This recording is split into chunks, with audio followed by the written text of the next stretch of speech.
Hello dear students, welcome back in your own class Sing Science classes associated with PCB classes.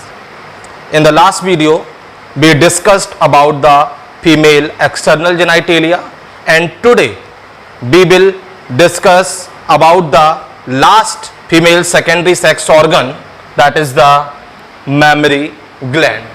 So let's start. mammary gland. एक thing last वाली video जरूर देखिएगा और short note जरूर बनाते रहिएगा. तो without wasting the time start करते हैं आज का video. Mammary gland, this is the secondary sex organ of the female. अगर हम सिंपली पहला पॉइंट लिखें, पॉइंट वाइज लिखते हैं, तो these are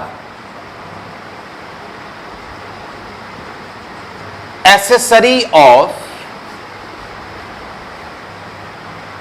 female secondary sex organ.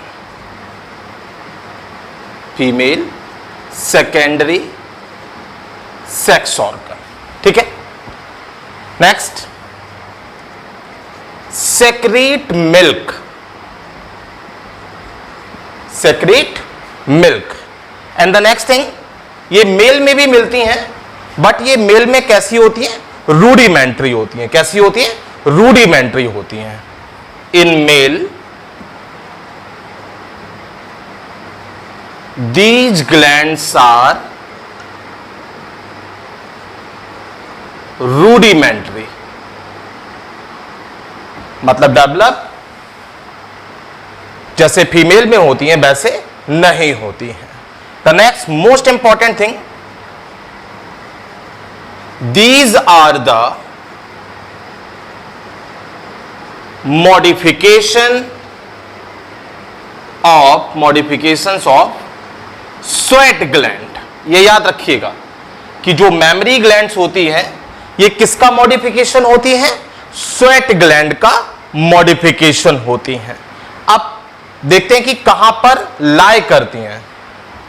तो लाई on the ventral surface, lie on the ventral surface on the pectoral, on the pectoral. pectoral अगर हम बोले तो यहां पर आपके आसानी से लिख दें, आसानी के लिए, तो thoracic. कहां? thoracic region. thoracic region between the sternum and axilla. Between the sternum and axilla. तो lie on the ventral surface on the pectoral, that is the thoracic region between the sternum and axilla. अब अगर हम बात करें कहां से extend होती हैं और कहां तक जाती हैं रिब्स में ये, तो दीज आर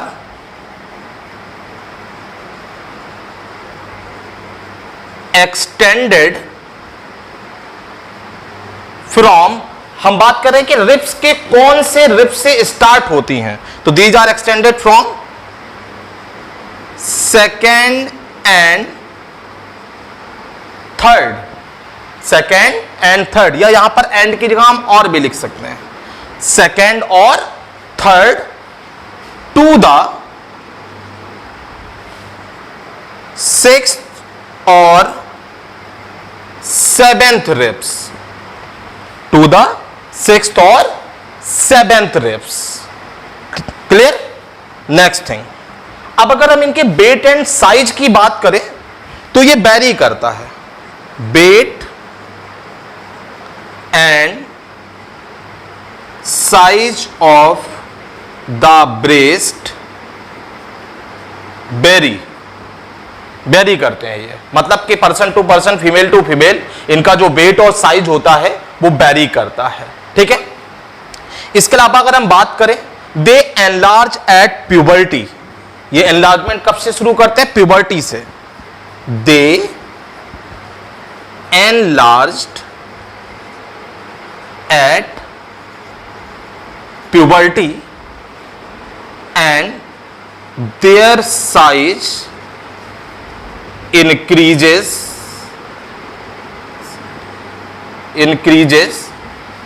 after pregnancy या during pregnancy. Their size increases during pregnancy. तो प्रेगनेंसी के टाइम पर जो मेमरी ग्लैंड है उनका साइज क्या कर जाता है, इंक्रीज कर जाता है, या हम ये भी बोल सकते हैं and after delivery, and after delivery. Is it clear? एक मोस्ट इंपॉर्टेंट थिंग है, the atrophy in the older age, the atrophy in the older age. इस बात का क्या मतलब है?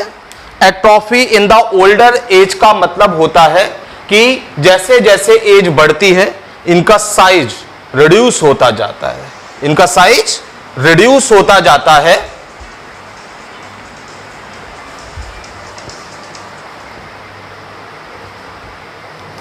ठीक है. नाउ अगर अब हम बात करें तो 1 पेयर होती हैं. कितनी होती हैं? 1 पेयर होती हैं.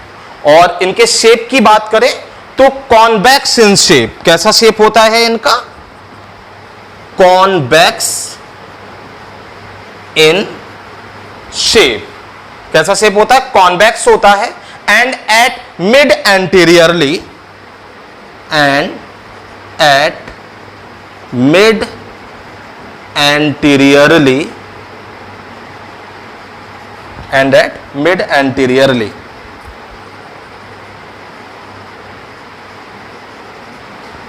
मिड एंटीरियरली का मतलब क्या है? अगर हम सिंपली बोले तो एट टिप. एट टिप क्या होता है? Bears a prominence, bears a prominence.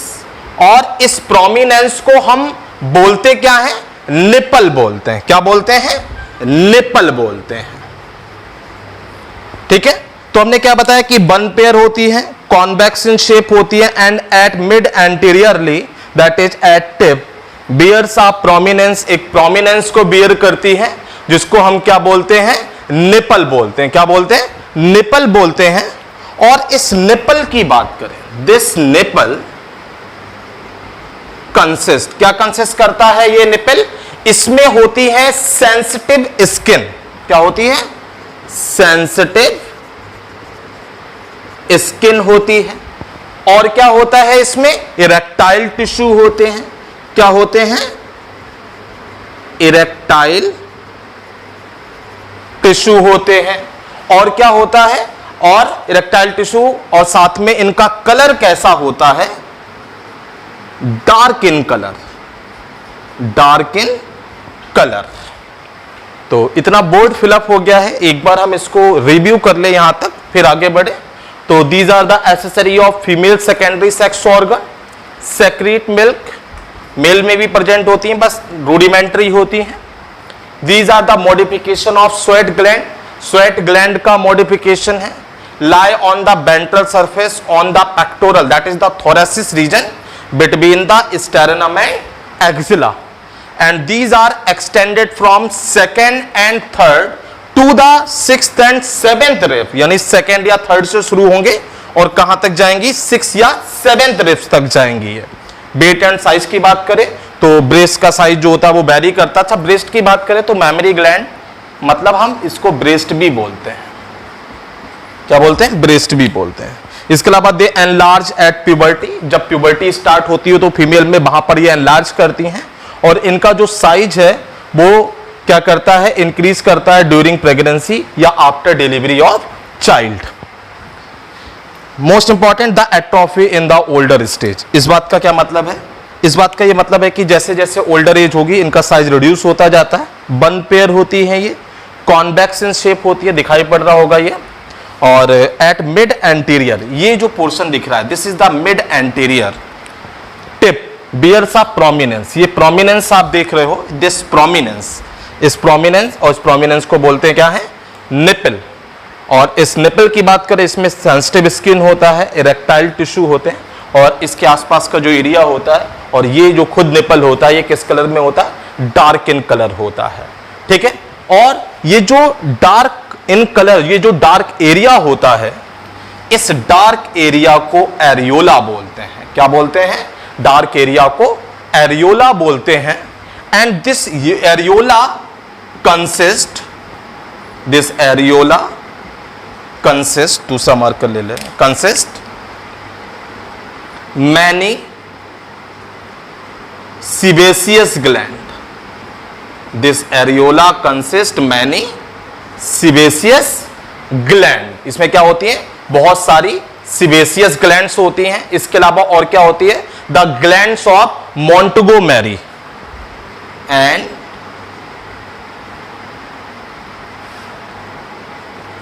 the gland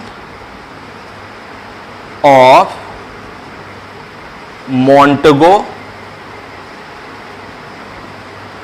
Mary, क्या कौन सी ग्लैंड होती है, मोंटेगोमेरी। और एक्चुअली ये क्या करती है, इस मोंटेगोमेरी की एक इंपॉर्टेंट थिंग है, इस मोंटेगोमेरी की बात कर ले तो मोंटेगोमेरी ये एक सब्सटेंस सेक्रीट करती है। क्या सेक्रीट करती है, सेक्रीटा सब्सटेंस।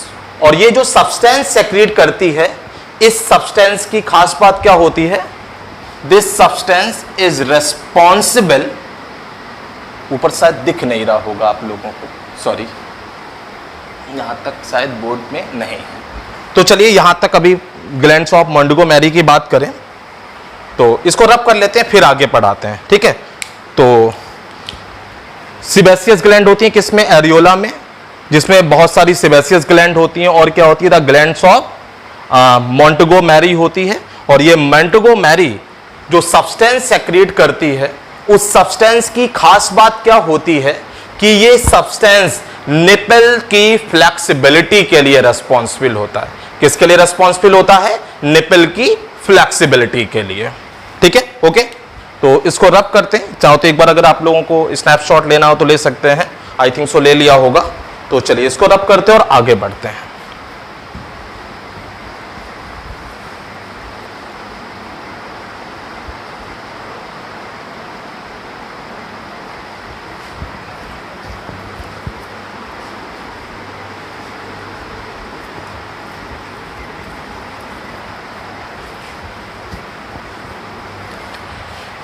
आगे बढ़ते हैं। तो अब अगर हम बात करें जो निपल होता है, this nipple, the nipple is perforated by 15 to 20 small aperture. It is perforated by 15 to 20 small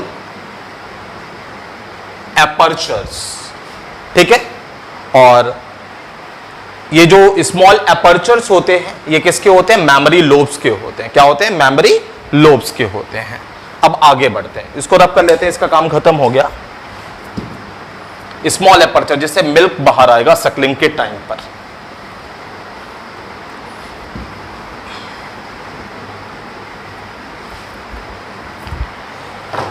आगे बढ़ते हैं। अगर हम बात करें ब्रेस्ट की, तो breast consist glandular tissue, consist glandular tissue, consist glandular tissue. और ये जो ग्लैंडुलर टिश्यू होते हैं, अरेंज होते हैं in small lobules, arrange in small lobules. कैसे अरेंज होते हैं, स्मॉल लोब्यूल्स में अरेंज होते हैं। एंड एक दूसरे से सेपरेटेड कैसे होते हैं, and are separated by, and are separated by fibrous tissue, fibrous tissue,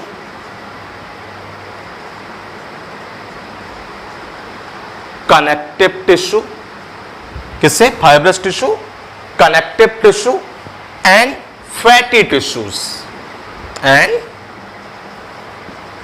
fatty tissues. Fatty tissues अगर कंफ्यूज लग रहा है तो एडिपोज टिश्यू बोल लीजिए आप इसको. कौन से tissue?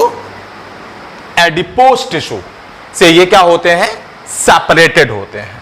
Most important thing, actually जो ब्रेस्ट का साइज होता है, जो ब्रेस्ट का साइज होता है वो किस पर डिपेंड करता है? अमाउंट ऑफ एडिपोज टिश्यू पर. तो the amount of adipose tissue determine the size of breast. जो ब्रेस्ट का साइज होता है वो कौन डिटरमाइन करता है? वो एडिपोज टिश्यू डिटरमाइन करता है. अब क्या करें? अगर हम बात करें जो ईच लोब्यूल होता है, ईच लोब्यूल कंसिस्ट, तो ईच लोब्यूल में क्या होता है? क्लस्टर ऑफ एल्वियोली होते हैं. क्या होते हैं? Cluster of alveoli. तो अगर आप देख रहे होगे यहां पर, तो ये मेमोरी लोब है, ये इस तरीके से ये मेमोरी लोब हो गए. और ये जो आप देख रहे हो, ये this is a fat deposit, adipose tissue है. ये कौन सा टिश्यू है? एडिपोज टिश्यू है, जिसमें क्या है? फैट डिपॉजिट है. तो अगर आप देखो तो ये मेमोरी लोब है, और इस मेमोरी लोब में क्या है? क्लस्टर ऑफ एल्वियोली है.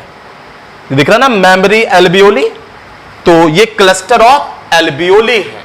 और इस क्लस्टर ऑफ एल्वियोली की बात करें, जो कहां ओपन होते हैं? मेमोरी डक्ट में ओपन होते हैं. क्लस्टर ऑफ एल्वियोली कहां ओपन होते हैं? मेमोरी डक्ट में ओपन होते हैं. तो जितनी भी मेमोरी डक्ट है, वो सारी जितनी भी जो एल्वियोली है और उनकी जो भी डक्ट है, मेमोरी डक्ट, वो एक कॉमन डक्ट में ओपन होती हैं, जिसको बोलते हैं हम एम्पुला ऑफ मेमोरी डक्ट. तो ये मेमोरी डक्ट कहां ओपन होती हैं? एम्पुला ऑफ मेमोरी डक्ट में. कहां ओपन होती हैं? एम्पुला ऑफ मेमोरी डक्ट में. तो ये मेमोरी लोब हो गए. इस मेमोरी लोब में क्या हो गए? मेमोरी एल्वियोली हो गई. इस मेमोरी एल्वियोली में क्या हो गई? मेमोरी डक्ट हो गई. बहुत सारी मेमोरी डक्ट आपस में ओपन होती हैं एक पर्टिकुलर रीजन में, जिसको क्या बोलते हैं? एम्पुला ऑफ मेमोरी डक्ट बोलते हैं. क्या बोलते हैं? Ampulla of memory duct. और ये जो एम्पुला ऑफ मेमोरी डक्ट है, ये फिर से एक कॉमन डक्ट में ओपन होती है, जिसको क्या बोलते हैं? Lactiferous duct. क्या बोलते हैं हम? लैक्टिफेरस डक्ट बोलते हैं. और ये जो लैक्टिफेरस डक्ट है, ये जैसे ही अप्रोच करती है निपल में, किसमें करती है? निपल में. As they approach to the nipple. कहां अप्रोच करती हैं? निपल में अप्रोच करती है. तो ये जितनी भी डक्ट हैं वो क्या करती हैं? वो एक मिल्क रिजर्वायर का फॉर्म करती हैं. As the approach to the nipple, treated as a milk reservoir. किसकी तरह ट्रीट करते हैं? मिल्क रिजर्वायर की तरह ट्रीट करते हैं. और इनको हम बोलते क्या हैं? क्या बोलते हैं? लैक्टिफेरस साइनुसिस. क्या बोलते हैं? लैक्टिफेरस साइनुसिस. और ये लैक्टिफेरस साइनुसिस जो है, ये निपल के थ्रू क्या होती है? ये लैक्टिफेरस साइनुसिस निपल के थ्रू आउटसाइड द बॉडी क्या हो जाती हैं? ओपन हो जाती हैं. और ओपन होने के बाद इनसे क्या होता है? मिल्क सेक्रीट होता है.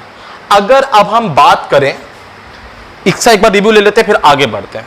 तो जो क्या नाम है? मेमोरी ग्लैंड है, consist glandular tissue arrange in the small lobules and are separated by fibrous tissue, connective tissue and fatty tissue. मतलब ये जो एक दूसरे से सेपरेट होंगे तो वो इन सारे टिश्यूज के थ्रू कनेक्टेड होंगे। फिर हमने आपको बताया कि जो फैटी टिश्यूज हैं उनको एडिपोज टिश्यू भी बोलते हैं, और जो अमाउंट ऑफ एडिपोज टिश्यू है, एक्चुअली ये amount of adipose tissue breast के साइज को क्या करता है, डिटरमाइन करता है।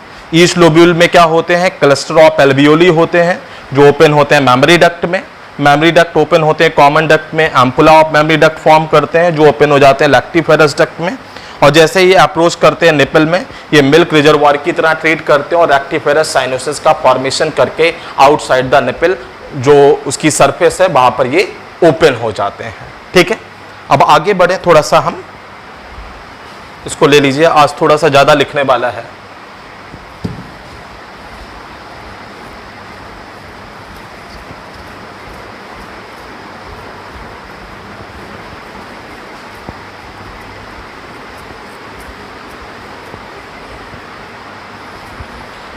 आगे बढ़ते हैं। इसके अलावा निपल की अगर हम बात करें, nipple is surrounded by, this nipple is surrounded by, किससे सराउंडेड होती है, मायो एपिथेलियल सेल से, surrounded by myo epithelial sales.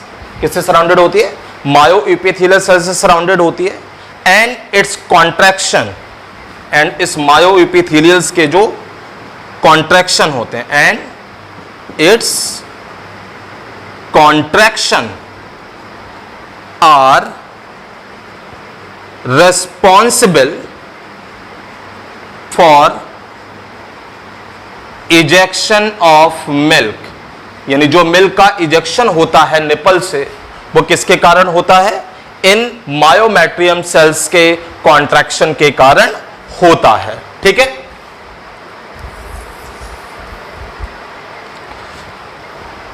ये तो हो गया अब किसका, ब्रेस्ट का पूरा स्ट्रक्चर हो गया, इंटरनल स्ट्रक्चर हो गया।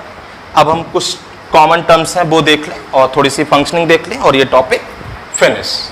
तो डेवलपमेंट ऑफ ब्रेस्ट की बात करें तो the development change occur at puberty, puberty से डेवलपमेंट चेंज स्टार्ट होता है, and at the commencement of menstrual life, and at the commencement of menstrual life of a girl slightly enlargement of breast takes place, यानी जो menstrual life start होती है girl की, वहां से इन ब्रेस्ट का एनलार्जमेंट स्टार्ट हो जाता है।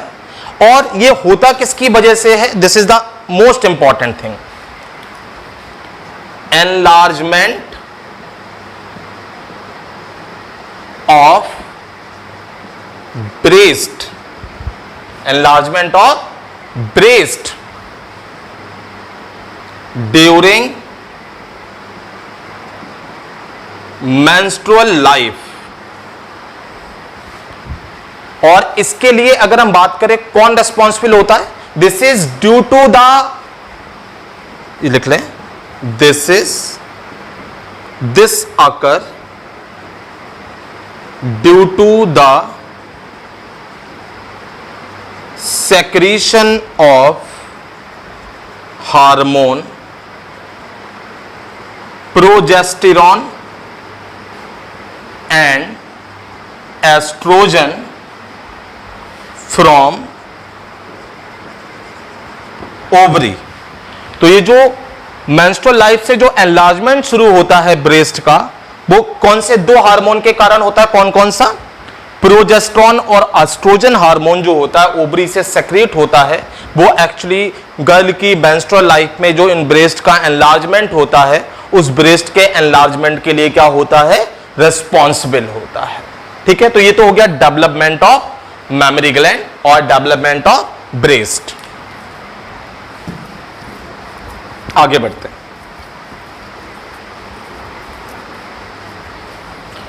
अब बढ़ते हैं फंक्शंस एंड एक्टिविटी। तो अगर हम सिंपली बोले तो the secretion of milk and it's ejection through nipple is controlled by hormone. ejection of milk, ejection of milk and secretion is controlled by a hormone, is controlled by a hormone। और ये hormone कौन सा होता है? ये hormone होता है prolactin. कौन सा हार्मोन होता है? प्रोलैक्टिन हार्मोन होता है। और ये सेक्रीट कौन करता है? प्रोलैक्टिन secreted by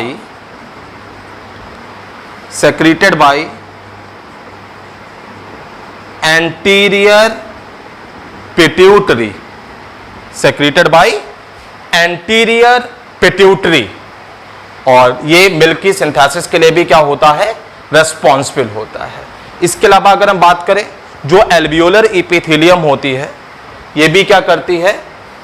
ये जो एल्वियोलर इपिथेलियम होती है, ये जो एल्वियोलर इपिथेलियम होती है, ये मिल्क के सेक्रीशन के लिए रेस्पॉन्सिबल होती है। इसके अलावा अगर हम एक इंपॉर्टेंट थिंग बोले, जो मिल्क की सिंथेसिस होती है उसको क्या बोलते हैं? लैक्टोपोएसिस बोलते हैं। क्या बोलते हैं? Lactopoiesis. Synthesis of milk is called lactopoiesis. Lactopoiesis, POEI, poiesis, called lactopoiesis. ठीक है। इसके अलावा अगर हम बात करें, जो इजेक्शन ऑफ मिल्क होता है निपल से, वो एक्चुअली एक रिफ्लेक्स एक्शन होता है and it involve the role of oxytocin hormone. जो इजेक्शन ऑफ मिल्क होता है वो किसके कारण होता है? ऑक्सीटोसिन हार्मोन के कारण होता है। याद रखिएगा, देखिए प्रोलैक्टिन के कारण मिल्क क्या हो रहा है? सेक्रीट हो रहा है, ठीक है, और इजेक्ट हो रहा है। लेकिन अगर हम बात करें इसका जो इजेक्शन है निपल से बाहर, उसके लिए कौन रेस्पॉन्सिबल होता है? ऑक्सीटोसिन हार्मोन रेस्पॉन्सिबल होता है। यानी सिंथेसिस के लिए कौन रेस्पॉन्सिबल हो गया? प्रोलैक्टिन। और इसके इजेक्शन के लिए, निपल से इजेक्शन के लिए कौन रेस्पॉन्सिबल होता है? ऑक्सीटोसिन रेस्पॉन्सिबल होता है। और ये ऑक्सीटोसिन कौन सेक्रीट करता है?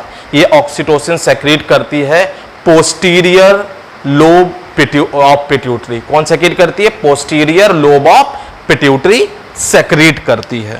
तो फॉर्मेशन के लिए प्रोलैक्टिन रेस्पॉन्सिबल हो गया एंड इजेक्शन फ्रॉम निपल के लिए कौन रेस्पॉन्सिबल हो गया? ऑक्सीटोसिन। कौन रेस्पॉन्सिबल हो गया? ऑक्सीटोसिन। और इस ऑक्सीटोसिन ये सेक्रेट कौन करेगा? Posterior lobe of pituitary. कौन सेक्रेट करेगा? Posterior lobe of pituitary. ये प्रोलैक्टिन कौन सेक्रेट कर रहा है? Anterior lobe of pituitary. कौन सेक्रेट कर रहा है? Anterior lobe of pituitary. बस एक लास्ट टॉपिक है, मैकेनिज्म इसकी पढ़ ले बस, देन ये टॉपिक फिनिश। इसकी मैकेनिज्म की बात करें तो सबसे पहले क्या होगा? suckling of nipple by newly born। suckling of nipple by newly born, उससे क्या होगा? suckling of nipple by newly born, उससे क्या होगा? Initiation of neural complex. उससे क्या फॉर्म होगा? Initiation of neural complex. और जब इनिशिएशन ऑफ न्यूरल कॉम्प्लेक्स होगा तो उससे क्या होगा? Activation of posterior pituitary.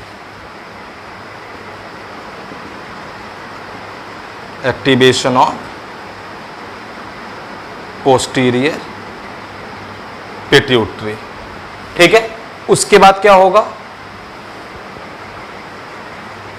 Release of oxytocin. क्या होगा? Release of oxytocin. उससे क्या होगा, कॉन्ट्रैक्शन ऑफ